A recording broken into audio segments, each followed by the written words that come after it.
നമസ്കാരം. നേഷൻ ഫസ്റ്റിൽ ഇന്ന് നമ്മളോടൊപ്പം കോൺഗ്രസ് വക്താവ് അഡ്വക്കേറ്റ് വസന്ത് സിറിയക് ചേരുന്നു. അദ്ദേഹത്തോട് പ്രധാനപ്പെട്ട വിഷയങ്ങളിലെ അഭിപ്രായങ്ങൾ ചോദിച്ചറിയാം. നമസ്കാരം സർ. നമസ്കാരം. ഇന്ന് രാജ്യം ചർച്ച ചെയ്യുന്ന ഒരു പ്രധാനപ്പെട്ട വിഷയമായി E20 മാറിയിട്ടുണ്ട്.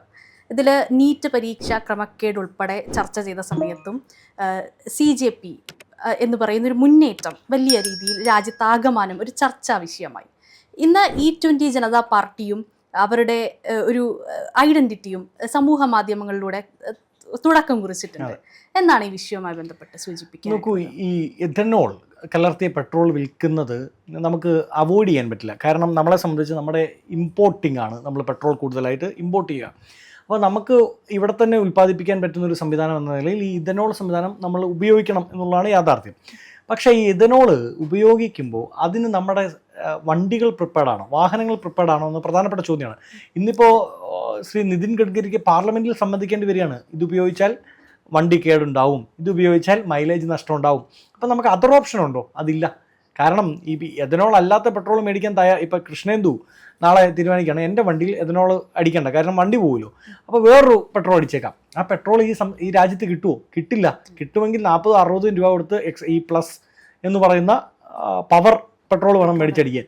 അപ്പോൾ അതിൻ്റെ പിന്നിൽ വലിയൊരു അഴിമതിയുണ്ട്. കാരണം ഒന്ന്, 2013 ശേഷമുള്ള BS6 Phase 2 വാഹനങ്ങൾ മാത്രമാണ് ഇതിന് ഉപയോഗിക്കാൻ പറ്റുക. ഈ എഥനോൾ പെട്രോൾ 2013 ശേഷം, 13 ഏപ്രിലിന് ശേഷമുള്ള BS6 Phase 2 എന്ന് പറയുന്ന പ്രൊഡക്ഷൻ നടത്തിയ വാഹനങ്ങൾ മാത്രമാണ് ഈ എഥനോൾ കമ്പാക്റ്റബിലിറ്റി ഉള്ളത്. പക്ഷേ അതിന് മുമ്പുള്ള വാഹനങ്ങളാണ് 80% നിരത്തിലുള്ളത്. 2013 മുമ്പുള്ള എത്രയോ വണ്ടികൾ, ആ വണ്ടികളൊക്കെ ഇനി എവിടെ പോയി പെട്രോൾ അടിക്കും? പെട്രോൾ അടിച്ചാൽ അവരുടെ വണ്ടി നഷ്ടപ്പെടും, വണ്ടി കേടായി പോകും, അവർക്ക് ആ വണ്ടി ഉപേക്ഷിക്കേണ്ടി വരും. അപ്പോൾ അതിന് പിന്നിലൊരു വലിയ അഴിമതിയുണ്ട്. ആ അഴിമതിയാണ് ഈ നിതിൻ ഗഡ്കരിയുടെ മകൻ നിഖിൽ ഗഡ്കരി. ആ നിഖിൽ ഗഡ്കരിക്ക് ഇഥനോൾ കമ്പനിയുണ്ട്. ആ കമ്പനി നടത്തുന്ന പ്രൊഡക്ഷനെ ബൂസ്റ്റപ്പ് ചെയ്യാനാണോ ഈ ശ്രമം നടത്തിയത്? ഒന്ന്. രണ്ട്, അദ്ദേഹത്തിൻ്റെ കമ്പനിയുടെ ഷെയർ വാല്യൂ ആ സമയത്ത് 56 രൂപയാണ്. ഈ ഇഥനോൾ കലർത്തുന്ന പെട്രോൾ വരുന്നതിന് മുമ്പ്. ഇഥനോൾ കലർത്തിയ പെട്രോൾ വരുത്താൻ പോകുന്നു എന്ന പ്രഖ്യാപനം വരുന്നതോടുകൂടി അത് 3500 കുതിച്ചുയരുകയാണ്. 56 രൂപ ഉണ്ടായിരുന്ന ഷെയർ വാല്യൂ 3500 ഇത്ര ഇരട്ടിയുടെ ലാഭമാണ് കൊയ്തത്. അപ്പം അതിന് പിന്നിൽ വലിയൊരു അഴിമതി ഉണ്ട് എന്നാണ് നമ്മൾ കാണുന്നത്. അഴിമതിയേക്കാൾ കൂടുതൽ ഇത് ജനത്തെ നേരിട്ട് ബാധിക്കുന്ന വിഷയമാണ്. അവരുടെ വണ്ടി നഷ്ടപ്പെടുന്നു, മൈലേജ് കുറയുന്നു. അപ്പം ഞാൻ ഒരു കാര്യം ചോദിക്കട്ടെ കൃഷ്ണേന്ദു, സർക്കാർ ഒരു ആക്ഷൻ എടുത്തതിൻ്റെ പുറത്ത് നമുക്കൊരു നഷ്ടം ഉണ്ടാകുന്നു. അപ്പോൾ അത് കോംപ്രമൈസ് ചെയ്യണമല്ലോ, അതിനൊരു കോമ്പൻസേറ്റ് ചെയ്യണമല്ലോ. ആ കോമ്പൻസേറ്റ് ചെയ്യണമെങ്കിൽ എന്ത് ചെയ്യണം? ഒന്നെങ്കിൽ പെട്രോളിൻ്റെ വില കുറയ്ക്കണം. മൈലേജ് കുറയുന്ന, ഞങ്ങൾ തരുന്ന പെട്രോളിൽ മൈലേജ് കുറയുകയാണ്. അപ്പോൾ ഒരു കാര്യം ചെയ്യാം, ഇന്ന് വരെയുള്ള വില ഞങ്ങൾ കുറയ്ക്കുന്നു. അതാണല്ലോ അതിൻ്റെ ന്യായം, ജസ്റ്റ്. പക്ഷെ അത് ചെയ്യാൻ സർക്കാർ തയ്യാറാണ്. പിന്നെയും ടാക്സ് ഇംപ്ലിമെൻറ്റ് ചെയ്ത് പെട്രോൾ വില കൂട്ടുകയാണ്. അപ്പോൾ അതിൽ ജനം പ്രക്ഷോഭത്തിലേക്ക് വന്നാൽ, അതിൽ ജനം പ്രതികരണത്തിലേക്ക് വന്നാൽ അതിനെ നമുക്ക് എങ്ങനെയാണ് എതിർക്കാൻ പറ്റുക? ഇപ്പം അങ്ങ് സൂചിപ്പിച്ചതുപോലെ ആദ്യം 10K ആയിരുന്നു ഈ EJP ഇതിൻ്റേത്. ഇപ്പോൾ ഏതാണ്ട് 2 ലക്ഷം 3 ലക്ഷം ഫോളോവേഴ്സായി, 5 ലക്ഷത്തിനടുത്തായി ഫോളോവേഴ്സ് കടന്നു.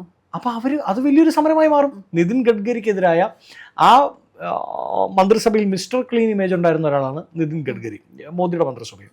ആ ഇമേജ് തകരുകയാണ്. സ്വന്തം മകൻ്റെ കമ്പനിക്ക് ലാഭം ഉണ്ടാക്കാൻ വേണ്ടി, കോടികളുടെ ലാഭം ഉണ്ടാക്കാൻ വേണ്ടി അധികാരം ഉപയോഗിച്ചു നിതിൻ ഗഡ്കരി എന്ന് ബോധ്യപ്പെടുകയാണ്. അദ്ദേഹത്തിന് തന്നെ പാർലമെൻറ്റിൽ സമ്മതിക്കേണ്ടി വരികയാണ്, ഈ പെട്രോൾ ഉപയോഗിച്ചാൽ മൈലേജ് കുറയും, ഈ പെട്രോൾ ഉപയോഗിച്ചാൽ വണ്ടി നഷ്ടപ്പെടും, നഷ്ടം സംഭവിക്കും. ആരോട് നമ്മൾ ഉത്തരവാദിത്വം പറയും? ഇപ്പം ഞാൻ ചോദിക്കട്ടെ, കൃഷ്ണേന്ദുവിന് ഒരു കാറുണ്ട് എന്നിരിക്കട്ടെ. കൃഷ്ണേന്ദു ഈ പെട്രോൾ അടിക്കുന്നു, എഥനോൾ മിക്സ്ഡ് E20 പെട്രോൾ അടിക്കുന്നു. അത് E25 പോകാനിരിക്കുക, E20 അടിക്കുന്നു. E20 അടിച്ച് അങ്ങനെ കാറ് കേടാവുന്നു. ആരോട് നമ്മൾ ചോദിക്കും? ഒന്ന്, പെട്രോൾ കമ്പനിക്കാരോട് ചോദിക്കാൻ പറ്റില്ല, കാര്യം അവർ പറയും ഇത് കേന്ദ്ര സർക്കാർ പറഞ്ഞിട്ടാണ് ഞങ്ങൾ മിക്സ് ചെയ്തേക്കുന്നത്, ഞങ്ങൾക്കൊന്നും ചെയ്യാൻ പറ്റില്ല. രണ്ടങ്ങനെ ഈ കമ്പനി പോകാൻ പറ്റില്ല, ഇൻഷുറൻസ് ക്ലെയിം ചെയ്യാൻ പറ്റില്ല. കാര്യം എന്താണെന്നറിയോ? കമ്പനി നിങ്ങളോട് പറഞ്ഞിട്ടുണ്ട് ഞങ്ങളുടെ വണ്ടി ഇതിന് പറ്റിയ സാധനമല്ല. കമ്പനി ഓൾറെഡി നിങ്ങൾക്ക് വണ്ടി വിൽക്കുമ്പോൾ എഴുതിയിട്ടുണ്ട് ഇത് ഇഥനോൾ മിക്സ് ചെയ്ത പെട്രോൾ യൂസ് ചെയ്യാൻ പറ്റിയതല്ല, BS6 Phase 2 വാഹനമല്ല എന്ന് അവർ പറയുന്നുണ്ട്. അപ്പോൾ അവർ പറയും ഞങ്ങളിത് നിങ്ങളോട് പറഞ്ഞാണല്ലോ ഇത് അടിക്കരുതെന്ന്, നിങ്ങളുടെ സർക്കാർ ഇത് തന്നുള്ളത് ഞങ്ങളുടെ ഉത്തരവാദിത്തം. അപ്പോൾ ആര് അങ്ങേ കോമ്പൻസേറ്റ് ചെയ്യും? അങ്ങേക്കുണ്ടായ നഷ്ടത്തെ ആര് ഉത്തരവാദിത്തം പറയുന്നത് പ്രധാനപ്പെട്ട ചോദ്യമാണ്. എല്ലാവർക്കും നിതിൻ ഗഡ്കരിയുടെ അടുത്ത് പോകാൻ പറ്റുമോ? എല്ലാവർക്കും കേന്ദ്ര സർക്കാരിനെതിരെ കേസ് കൊടുക്കാൻ പറ്റുമോ? പറ്റില്ല. അപ്പോൾ ഇതിന് പിന്നിൽ കോടികളുടെ അഴിമതിയുണ്ട്. അത് വെളിയിൽ വരണമെന്നാണ് നമ്മൾ ആവശ്യം. താങ്കളൊരു അഡ്വക്കേറ്റ് കൂടിയാണല്ലോ, അപ്പോൾ ഇതിനൊരു നിയമവശം നമുക്കിപ്പോൾ ഞാൻ ഒരു വണ്ടി എടുത്തു, ഇത്തരത്തിലുള്ള എഥനോളാണ് അതിൽ അടിക്കാൻ പോകുന്നത്, അല്ലെങ്കിൽ അത്തരത്തിൽ എനിക്ക് നഷ്ടങ്ങൾ ഉണ്ടാവുന്നു, ഫ്യൂവൽ ടാങ്കിൽ ഉൾപ്പെടെ നഷ്ടങ്ങൾ ഉണ്ടായിരുന്നു, റബ്ബർ ഇതിലൊക്കെ. അപ്പം ഞാൻ കൺസ്യൂമർ കോർട്ടിൽ ഒരു പരാതി കൊടുക്കുകയാണ്. ഇതിന് സർക്കാരായിരിക്കുമോ പ്രതിയാവുക? അല്ല, ഈ കഴിഞ്ഞ ദിവസം എനിക്ക് ഡൽഹിയിലോ മഹാരാഷ്ട്രയിലോ മറ്റോ ഒരു കൺസ്യൂമർ കോടതി ആ വണ്ടി റീപ്ലേസ് ചെയ്യാൻ വേണ്ടി ഓർഡർ ഇട്ടിട്ടുണ്ട്. അത് കമ്പനിയോടാണ് പറഞ്ഞേക്കുന്നത്. പക്ഷേ ആ കമ്പനി, എനിക്ക് ആ വാഹനം ഏതാണെന്ന് എനിക്കറിയില്ല, അത് BS6 phase 2 വാഹനം അല്ലെങ്കിൽ കമ്പനിക്ക് ചലഞ്ച് ചെയ്യാം. ഞങ്ങളിത് പറഞ്ഞിട്ടില്ലല്ലോ. ഞങ്ങൾ ഓൾറെഡി ഇതിപ്പോൾ നമ്മൾ ഈ കമ്പനികളുടെ സൈറ്റിൽ പോയി, ഇപ്പോൾ ടാറ്റയുടെയോ അങ്ങ് ഫോൺ എടുത്തിട്ട് ടാറ്റയുടെയോ സുസുക്കിയുടെയോ ഒക്കെ സൈറ്റിൽ ചുമ്മാ സെർച്ച് ചെയ്താൽ മതി. ആ സൈറ്റിൽ തന്നെ അവർ പറയുന്നുണ്ട്, ഇഥനോൾ മിക്സ് ചെയ്ത പെട്രോൾ ഉപയോഗിക്കാൻ ഞങ്ങളുടെ വാഹനത്തിന് ഇന്ന മോഡലിനാണ് പറ്റുന്നത് അവർ സ്പെസിഫൈ ചെയ്തിട്ടുണ്ട്. ടാറ്റ നെക്സോൺ അത് ഉപയോഗിക്കാൻ പറ്റും എന്ന് ഇരിക്കട്ടെ, ടാറ്റ പറഞ്ഞിട്ടുണ്ട്. ടാറ്റ നെക്സോൺ 2013 ശേഷം പ്രൊഡക്ഷൻ നടത്തിയതിനെ പറ്റും. അങ്ങ് ടാറ്റ ടിയാഗോയിൽ ഉപയോഗിച്ചിട്ട് ടാറ്റയ്ക്കെതിരെ കേസ് കൊടുക്കാൻ പറ്റുമോ? അവർ തന്നെ പറഞ്ഞിട്ടുണ്ടെന്ന് ഇത് ഉപയോഗിക്കാൻ കൊള്ളില്ല ഞങ്ങളുടെ കമ്പനി. അപ്പോൾ അവർ ചലഞ്ച് ചെയ്താൽ നമുക്ക് ആർക്കെതിരെ കേസ് കൊടുക്കാൻ പറ്റില്ല, പിന്നെ സർക്കാരിനെ ചലഞ്ച് ചെയ്യുക എന്നുള്ളതാണ്. സർക്കാർ പറഞ്ഞില്ല. അപ്പോൾ അതൊരു വലിയ കേസായി മാറണം. അത് കൺസ്യൂമർ കോർട്ടിൽ നിൽക്കേണ്ട കേസല്ല. അപ്പോൾ അത്രയും വലിയൊരു ലീഗൽ എക്സ്പെൻസ് മുടക്കി കേന്ദ്ര സർക്കാരിനെതിരെ കേസ് കളിക്കാൻ സാധിക്കുന്ന എത്ര പേർ ഈ രാജ്യത്തുണ്ട്? അതാ, ചിലപ്പോൾ ഒരു ദിവസം രാവിലെ സ്കൂട്ടർ എടുത്തിട്ട് അതിൽ മീൻ കച്ചവടം നടത്തുന്നവനായിരിക്കും, അല്ലെങ്കിൽ ഒരു ചെറിയ ഒമിനി വാൻ എടുത്തിട്ട് അതിൽ മോമോസ് കച്ചവടം നടത്തുന്നവരൊക്കെ നമ്മൾ കാണാറില്ലേ? അവരെങ്ങനെ പോവും? ആ സാധാരണക്കാർ, ആ പാവപ്പെട്ടവർ എങ്ങനെ കോടതിയിൽ പോകും, എങ്ങനെ കാര്യങ്ങൾ നടത്തിയെടുക്കും എന്നുള്ളതാണ്. അവിടെയാണ് ഈ പറയുന്ന പബ്ലിക് ഇൻട്രസ്റ്റ് ലിറ്റിഗേഷൻ അടക്കം ഞങ്ങളെപ്പോലുള്ള സാമൂഹ്യ പ്രവർത്തകരുടെ ഉത്തരവാദിത്തമുള്ളത്. നമ്മൾ അത്തരം കേസുകളുമായി മുമ്പോട്ട് പോവുകയും ചെയ്യും. പക്ഷേ സർക്കാരിനൊരു ഉത്തരവാദിത്തമുണ്ട്, അതിൽ നിന്ന് ഒഴിഞ്ഞു നിൽക്കാൻ സാധിക്കുകയുമില്ല. ഈ എഥനോൾ ഉൽപ്പാദിപ്പിക്കുന്ന പറയുന്ന പോലെ കരിമ്പ് ഉൾപ്പെടെയുള്ള വിളകളിൽ നിന്ന്, അല്ലെങ്കിൽ കുറച്ചും കൂടി പ്രകൃതിദത്തമാണ്, റിന്യൂവബിൾ എനർജിയാണ് എന്നൊക്കെ പറയാം. അതുപോലെ ഈ എഥനോൾ വന്നതിന് ശേഷം വരുമ്പോൾ, അല്ലെങ്കിൽ ഇതിന് കൂടുതൽ ഉൽപ്പാദനം വരുമ്പോൾ നമ്മുടെ നാട്ടിൽ ഇത്തരത്തിലുള്ള ഭക്ഷ്യവിളകൾക്ക് ഒരു കുറവ് സംഭവിക്കാനും സാധ്യതയില്ലേ? മാത്രമല്ല, ഈ ഞാൻ ഒരു സ്റ്റഡി വായിച്ചതാണ്, 3000 ലിറ്റർ വെള്ളം വേണ്ടി വരും 1 ലിറ്റർ എഥനോൾ ഉണ്ടാക്കാൻ. അതിനുള്ള ജലം നമ്മുടെ രാജ്യത്തുണ്ടോ? പഞ്ചാബിലും മഹാരാഷ്ട്രയിലൊക്കെ കർഷകർ ജലക്ഷാമത്താൽ വലയുന്ന സമയത്താണ് 1 ലിറ്റർ എഥനോൾ ഉണ്ടാക്കാൻ വേണ്ടി ഈ പറയുന്ന 3000 ലിറ്റർ വെള്ളം മാറ്റി വെക്കേണ്ടി വരുന്നത്. അല്ലെങ്കിൽ അങ്ങ് പറഞ്ഞതുപോലെ പഞ്ചസാര ആവട്ടെ, കോണാവട്ടെ, ഈ കോൺ കൃഷിയൊക്കെ നടത്തുന്നവരുണ്ട്, ആ കോണാവട്ടെ, ഇതൊക്കെയാണ് ഇതിൻ്റെ അസംസ്കൃത വസ്തുക്കൾ. അത് ഉപയോഗിക്കുകയാണ്. അപ്പോൾ അത് ഇവിടെ ഉപയോഗിക്കാൻ കിട്ടുന്നില്ല, നമുക്ക് ഇമ്പോർട്ട് ചെയ്യാൻ പറ്റുന്നില്ല, എക്സ്പോർട്ട് ചെയ്യാൻ പറ്റുന്നില്ല. നമ്മൾ പലതും ഇമ്പോർട്ട് ചെയ്യാണ്. ഈ പറയുന്ന ബംഗ്ലാദേശിൽ നിന്നും മറ്റുമൊക്കെ നമ്മൾ എത്രയോ കാര്യങ്ങൾ ഇമ്പോർട്ട് ചെയ്തുകൊണ്ടിരിക്കുന്നത്, ഭക്ഷ്യ ധാന്യങ്ങൾ. അവിടെയാണ് ഇതെടുത്ത് എഥനോൾ ഉണ്ടാക്കാൻ പോകുന്നത്. അതിന് പിന്നിലാണ് ഞാൻ ആദ്യം പറഞ്ഞ അഴിമതി ഉള്ളത്. ഇതെല്ലാം അറിയാത്ത ആളൊന്നുമല്ലല്ലോ നിതിൻ ഗഡ്കരി, ഇതറിയാത്ത ആളല്ലല്ലോ കേന്ദ്ര സർക്കാർ. അവരുടെ കയ്യിൽ റിപ്പോർട്ടുകളുണ്ടല്ലോ. എന്നിട്ടും ഒരു തിടുക്കം, എന്നിട്ടും ഒരു അനാവശ്യമായിട്ടുള്ള എടുത്തിയാട്ടം ഈ കാര്യത്തിൽ കാണിച്ചിരിക്കുന്നത് പുത്രസ്നേഹത്താലാണ്. പുത്രവാത്സല്യത്താൽ അങ്ങയുടെ കാഴ്ച നഷ്ടപ്പെട്ടോ എന്ന് ചോദിക്കുന്നത് പോലെ പുത്രവാത്സല്യത്താൽ കാഴ്ച നഷ്ടപ്പെട്ട് അഴിമതിയിലേക്ക് പോയ ആളാണ് നിതിൻ ഗഡ്കരി. ഇതിൽ പറഞ്ഞു വെക്കുന്ന നിതിൻ ഗഡ്കരിയുടെ 2 മക്കൾക്കും എഥനോളുമായി ബന്ധപ്പെട്ട് കമ്പനികളുണ്ടെന്നാണ്.